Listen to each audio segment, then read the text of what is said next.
Hello viewers வணக்கம். So இந்த வீடியோவில் நம்ம வந்து என்ன பார்க்குறோம் அப்படின்னா சாம்சங்கோட ஒரு சூப்பரான ஃபீச்சர் தான் நம்ம இந்த வீடியோவில் நம்ம பார்க்க போகிறோம். சரிங்களா? ஸோ வீடியோக்குள்ளே போகிறதுக்கு முன்னாடி நம்ம சேனலுக்கு தான் ஃபஸ்ட் டைம் வரீங்க அப்படின்னா நம்ம சேனலை வந்து சப்ஸ்கிரைப் பண்ணிக்கோங்க. பக்கத்தில் பெல் ஐகான் இருக்கும், அதை வந்து கிளிக் பண்ணி வச்சுக்கோங்க. ஸோ என்ன ஃபீச்சர் அப்படின்னா நம்ம சாம்சங் ஃபோனை வந்து நம்ம பிசியோட லேப்டாப்போட செகண்டரி மானிட்டராக வந்து கனெக்ட் பண்ணி யூஸ் பண்ணிக்க முடியும். ஸோ அது எப்படி அப்படின்றது தான் இந்த வீடியோவில் பார்க்க போகிறோம். ஸோ இந்த விஷயம் உங்களுக்கு முன்னாடியே தெரியும் அப்படின்னா நல்ல விஷயம். தெரியாதவங்க தெரிஞ்சுக்கோங்க. சரி வாங்க, எப்படி இப்போ சாம்சங் ஃபோனை வந்து ஒரு செகண்டரி மானிட்டராக வந்து நம்ம ஃபோன்லேயோ இல்லை லேப்டாப்லேயோ எப்படி கனெக்ட் பண்ணுறது அப்படின்றத இப்போ நான் உங்களுக்கு காமிக்கிறேன். ஃபோனில் வந்து என்ன பண்ணணும் அப்படின்னு சொல்லி பார்த்தோம் அப்படின்னா நோட்டிஃபிகேஷன் பேனல் இருக்கு இல்லையா, அதுக்குள்ளே போய்க்கோங்க. ஸோ இங்கே பார்த்திங்க அப்படின்னா உங்களுக்கு அந்த இது இருக்கு இல்லையா, ஸ்மார்ட் வியூ அப்படின்ற ஆப்ஷன் பார்த்திங்கன்னா இருக்குது இல்லையா. ஸோ அதை வந்து ஓப்பன் பண்ணுங்கள். ஸோ இதுக்குள்ளே பார்த்திங்க அப்படின்னா இந்த 3 டாட் இருக்குல்ல, ஸோ ரைட் சைட் டாப்பில் பார்த்தீங்கன்னா உங்களுக்கு அந்த 3 டாட் இருக்கும்.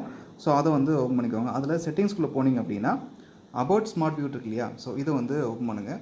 இதுக்குள்ளே போயிட்டு இந்த ஸ்மார்ட் வியூ இருக்குல்ல, ஸோ இதை வந்துட்டு டேப் பண்ணிட்டே இருந்தீங்க அப்படின்னா உங்களுக்கு ஒரு விண்டோ வந்து ஓப்பன் ஆகுதா. ஸோ இதில் இந்த ஸ்டார்ட் செகண்ட் ஸ்க்ரீன் இருக்கு இல்லையா, ஸோ இதை வந்து எனேபிள் பண்ணிக்கோங்க. இதில் போனீங்க அப்படின்னா உங்களுக்கு இந்த ட்ராயிங் ஆர் கேமிங் இருக்கு இல்லையா, டிஃபால்ட்டாக இருக்கும். இதில் போய்ட்டு இதை நீங்கள் எனேபிள் பண்ணிக்கோங்க. சரிங்களா?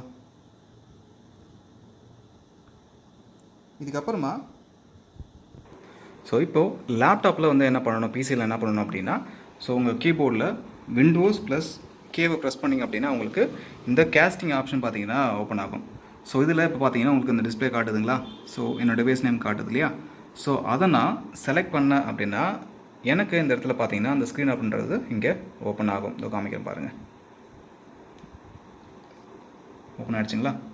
ஸோ இந்த ஸ்க்ரீன் பார்த்தீங்கன்னா அப்படியே எனக்கு வந்து இங்கே இப்போது ப்ரொஜெக்ட் ஆகும். ஸோ நம்ம எப்படி வந்து பிசி ப்ரொஜெக்ட் பண்ணுவோமோ அதே மாதிரி நம்ம இந்த டூப்ளிகேட் பண்ணிக்கலாம், எக்ஸ்டெண்ட் பண்ணிக்கலாம், இல்லை இந்த ஸ்க்ரீன் மட்டும் அப்படியே நம்ம இங்கே கொடுத்துக்க முடியும். இப்போ நான் டூப்ளிகேட் கொடுக்குறேன் பாருங்கள். ஸோ டூப்ளிகேட் கொடுத்தேன் அப்படின்னா எனக்கு இந்த ஸ்க்ரீனில் வந்து அப்படியே எனக்கு வந்து இதில் விசிபிள் ஆகுது, தெரியுதுங்களா. ஸோ எனக்கு இந்த ஸ்க்ரீன் மட்டும் தான் வேணும். அதாவது இப்போது என்னோட இந்த மொபைல் ஸ்க்ரீன் வந்து நான் டிஃபால்ட்டாக செக் பண்ணேன் அப்படின்னா இந்த செகண்ட் ஸ்க்ரீன் கொடுத்தேன் அப்படின்னா எனக்கு இந்த மெயின் ஸ்க்ரீன் ஆஃப் ஆகிடும். இது மட்டும் பார்த்தீங்கன்னா எனக்கு ஆனில் இருக்கும். ஸோ எப்படி நம்ம வந்து டிஃபால்ட்டாக பண்ணுறோமோ அது எல்லாத்தையுமே இதில் நம்மளால் பண்ணிக்க முடியும்.